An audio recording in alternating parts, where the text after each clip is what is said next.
Moi je m'appelle Mathéo, je travaille au CIDJ. Lolita Sandron, je suis chargée de mission au Forum Bruxelles contre les inégalités. Du coup, je m'appelle Milo, j'ai 23 ans, je suis étudiante en écologie sociale. Je m'appelle Manon Guibretot, je suis chargée de recherche au CREBIS. Du coup, moi c'est Amel, j'ai 20 ans, je suis en deuxième année de psycho à l'ULB. Je travaille sur le projet PRET, donc précarité étudiante en transition. C'est un sujet les précarités étudiantes qui nous tient à cœur. Le forum a aussi créé le CREBIS qui, en 2023, a mené une recherche sur les précarités étudiantes. Et donc c'est dans cette continuité qu'on est arrivé au projet Co-Create Innoviris. On a fait une phase exploratoire, on va dire, en 2023.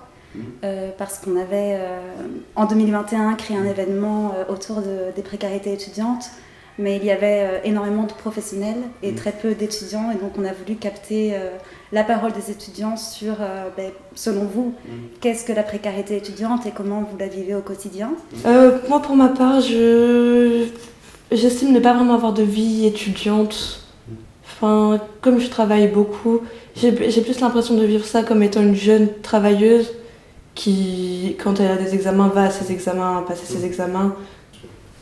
Du coup, comment ça a impacté ? Je vais pas en cours, mais même pas par choix, juste parce que c'est pas possible. Enfin, j'ai même pas le choix de me dire j'ai pas envie d'aller en cours, je vais pas en cours. C'est juste, c'est comme ça, je peux pas aller en cours. Ou si j'y vais, c'est un cours, et puis je rate 3, donc le cours sert à rien, enfin il mène nulle part. Ce qui était très intéressant dans cette définition, c'est à la fois de démontrer, mais ça a déjà été démontré dans d'autres recherches, le caractère vraiment multidimensionnel et cumulatif des précarités étudiantes, notamment avec cette thématique de la santé mentale. Mais ce qui était également intéressant, c'était le fait que les étudiants pointent du doigt que c'est vraiment un fait de société, un fait social, un fait structurel, et que les réponses qui sont apportées sont individuelles et individualisées, et donc ne répondent pas entièrement à leurs problématiques. L'enseignement essaye de prendre en compte les étudiants, mais il régit ça comme s'il régissait une banque. Enfin, c'est mon avis personnel. C'est comme si il fallait rentrer dans les quotas et voilà quoi. Et c'est un peu compliqué parce que dans la réalité, quand il y a une pluralité de situations, un étudiant n'est pas un quota, sa situation ne peut pas remplir certains chiffres. Il y a des réalités de la vie.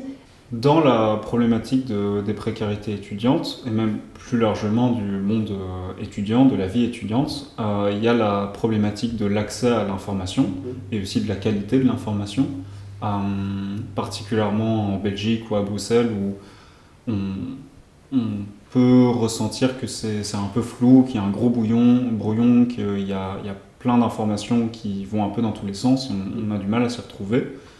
Oui, c'est ça, et il y a tellement un investissement déjà de faire les demandes que pour même pas être sûr d'être accepté, tout ça, que non, on va nulle part avec une bourse, quoi. On parle également de la réforme Glatini, donc le décret paysage version Glatini, qui est du coup la nouvelle version du décret paysage mis en place. Et à côté de ce décret paysage, il y a un autre décret très important qui s'appelle le décret finançabilité. Et ces deux décrets vont un peu de pair. En gros, ça réduit les conditions d'accès à la finançabilité. Là où un étudiant pouvait rester finançable sur une plus longue période ou alors avec des règles plus flexibles au niveau des crédits acquis ou au niveau d'à quel point il a réussi une année, à quel point il est entre une année et une autre, etc. etc. Les nouvelles règles vont venir restreindre les conditions d'accès à la finançabilité et donc vont venir restreindre les parcours étudiants. Moi j'en ai été victime en fait. Ah ouais ? Oui, du coup moi je me suis inscrite sous le décret paysage mais avant la réforme. Du coup j'ai fait 3 ans dans le cursus assistante sociale. Du coup c'était une seule première. Et en fait quand je me suis inscrite dans l'enseignement supérieur, vu que c'était avant la réforme, j'avais droit à 3 premières. Après ça je suis allée en RH, du coup une deuxième première, mais ça n'a pas été. Ensuite, j'ai été en promotion sociale. Mais l'année où j'étais en promotion sociale, normalement, il me restait une dernière première l'enseignement supérieur classique. J'ai été vers diverses facultés et on m'a répondu que je n'étais pas finançable. Or, selon les années où je me suis inscrite, je pouvais encore avoir une dernière année de finançabilité. Du coup, je me suis inscrite dans un parcours que je n'aimais pas, je suis tombée en dépression, j'ai dû consulter un psychologue et je me sens un peu spoilée de 1 an. On entend beaucoup d'étudiants se révolter. Récemment, il y a eu 2 manifestations sur le décret paysage, j'ai été aux 2 manifestations. Il n'y a eu que 15 minutes de discussion avec la ministre de Grise. La littérature, au niveau scientifique, en tout cas au niveau sociologique, a quand même pas mal évolué. Notamment, on a inclus la question de la santé mentale, ce qui n'était pas fait avant. Cependant, à travers notre projet, on essaie d'aller encore plus loin dans la réflexion et d'apporter un nouvel angle d'approche finalement, qu'on espère être original, mais surtout correspondre au maximum aux réalités de vie des étudiants.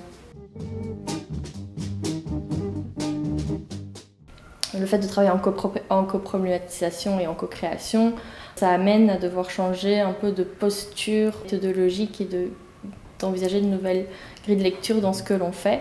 C'est-à-dire qu'on essaie de développer des attentions plus systémiques ou d'envisager les choses plus sous forme de transition. Afin de construire un savoir autour d'une thématique, il est essentiel de pouvoir croiser finalement les savoirs à la fois des personnes concernées, donc ici les étudiants, les professionnels qui les accompagnent, que ce soit au sein des établissements, mais aussi de tout service, et le savoir plutôt académique. L'avantage d'une telle démarche, c'est de pouvoir voir les angles morts qu'on pourrait avoir si on travaillait tout seul dans un silo un peu.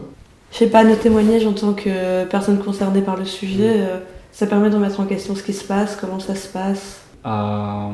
Et ça nous permet aussi d'avoir une approche plus fluide, humaine, du rapport au travail, du rapport à travailler la problématique. Souvent, quand on entend précarité étudiante, on parle de chiffres. Or, derrière, il y a des visages, il y a des êtres humains. Et c'est ça le plus de notre recherche. Et pendant ces 1 an, je trouve qu'on a participé activement et que moi-même, en tant qu'étudiante, j'ai participé activement. On en arrive à une question qui n'est pas tant comment un système de l'enseignement produit des précarités étudiantes, mais comment les acteurs de ce système d'enseignement vivent les choses et sont actrices ou acteurs de ce qu'ils vivent et comment ils peuvent avoir finalement des leviers pour agir sur les problématiques qu'ils rencontrent. J'ai pu parler de mon vécu, partager avec des professionnels, acquérir de nouvelles compétences, mais j'ai pu également animer des ateliers et aller à la rencontre d'étudiants ainsi que de professionnels qui m'ont partagé leur parcours. Je me sens vraiment enrichie. L'expérience étudiante, qu'est-ce que c'est ? C'est un moment dans le processus de socialisation de l'individu, tout comme l'est l'enfance, tout comme l'est l'entrée dans le monde du travail. On a remarqué que le parcours étudiant est vachement individualisé, tant au niveau du parcours en lui-même, donc comment tu vas suivre tes cours, comment tu vas acquérir les savoirs, faire tes apprentissages, et ta réussite, elle t'appartient à toi. La forme scolaire, ce que nous on appelle forme scolaire, donc c'est un concept qu'on a repris de Guy Vincent. On lui emprunte pour définir ce que sont, ça comprend en fait à la fois les pratiques pédagogiques, la culture aussi de l'établissement, les valeurs qu'il veut faire passer, mais les visées aussi qu'il a d'établissement pour toi. Et donc c'est hyper important parce que l'expérience étudiante, elle va être façonnée à la fois par les injonctions qui proviennent de l'enseignement supérieur, de son établissement notamment, mais pas que. Les injonctions à la réussite, par exemple. L'étudiant doit adapter un rôle, on appelle ça en général le métier d'étudiant. Et le problème, c'est que certains étudiants nous ont dit, et on les croit sur parole, qu'ils avaient l'impression d'être totalement soumis à un système de renseignement qui est hors de contrôle. C'est-à-dire qu'ils n'ont pas finalement de pouvoir d'agir sur ce système. Ben là, en n'étant pas du tout considéré Enfin, en n'étant pas du tout considéré par l'établissement, ben, je sais pas, il n'y a aucune reconnaissance, on n'est pas du tout valorisé comme des gens de la société. Enfin, là, c'est comme si on passait une sorte d'épreuve qui allait dire si oui ou non on pouvait entrer dans la société. C'est compliqué pour nous, mais on est étudiants. Enfin, c'est normal que ce soit étudiant, c'est une période comme ça et enfin, on peut pas se plaindre. C'est que l'étudiant, finalement, il est usager des études supérieures, mais il est très peu acteur. En tout cas, c'est le sentiment qu'ils ont. Et donc ça aussi, ça pose question dans par exemple, les capacités d'émancipation. On sait que l'enseignement supérieur, une de ses missions, c'est l'émancipation et la construction de la citoyenneté. Et donc le fait que l'étudiant se sente soumis et dispensé, enfin en tout cas qu'on lui enlève cette capacité d'action, ça pose question. Et ça pose question aussi, ça pose la question de son rôle en tant qu'individu et en tant que citoyen capable de prendre des décisions, que ce soit pour lui, mais pour la société qu'il souhaite fonder aussi.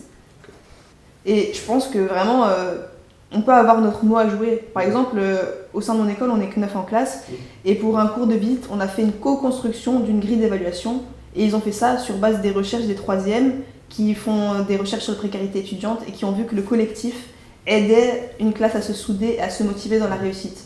Et ça, on l'a aussi vu dans le cadre de mon job étudiant dans la recherche. Du coup, je me dis, notre étude peut amener des choses, peut amener des petits changements, que ce soit en termes de manière d'éducation, que ce soit en termes de manière de donner les cours, je ne sais pas. Il faut encore voir où on peut aller, ou que ce soit en manière de ramener du collectif au sein de l'enseignement supérieur. Je pense qu'on peut avoir un rôle à jouer.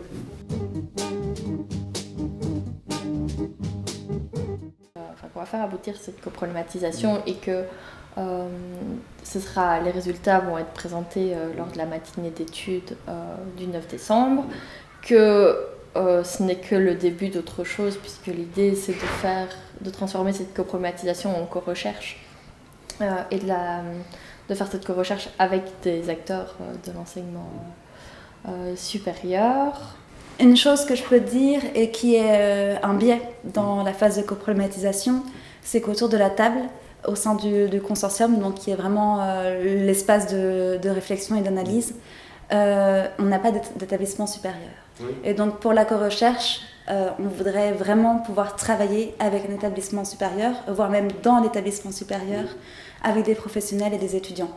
Et les souhaits, c'est vraiment de trouver des partenaires, enfin de continuer avec les partenaires actuels ici parce que c'est une super aventure humaine, et puis de trouver aussi des partenaires qui nous permettront d'ancrer cette problématique dans un vrai terrain et de travailler avec les acteurs et les actrices de ce terrain sur des hypothèses de recherche. Donc ça, c'est vraiment un grand désir, et en plus ça nous permettrait d'expérimenter peut-être déjà quelques pistes de solutions, c'est un grand mot, mais de tester des choses en tout cas. On aimerait explorer à quel point un mode de fonctionnement plus collectif peut bénéficier à l'ensemble des étudiants et des étudiantes. Donc ça ne veut pas dire qu'il n'existe pas des dynamiques collectives au sein de l'enseignement supérieur, mais nous, on émet une hypothèse que c'est une piste fortement intéressante à continuer. Donc en gros, à s'intéresser à une expérience étudiante, donc comment tu vas vivre tes études, une expérience étudiante plus collective. Okay. Et du coup, concrètement, ça se traduirait par... Mais surtout, les leviers devront être trouvés avec les acteurs qui prendront part, les acteurs et les actrices qui prendront part à la future co-recherche. Et voilà, s'il y avait un souhait pour la suite, c'est qu'on ait vraiment un ancrage au sein d'un établissement de l'enseignement supérieur qui puisse trouver elles-mêmes et eux-mêmes les vrais leviers pour... Idéalement, si notre projet a déjà permis à des jeunes d'être au courant de certaines aides, de certains réseaux d'information, de pouvoir parler de leurs problèmes, c'est déjà fortement une réussite à mes yeux.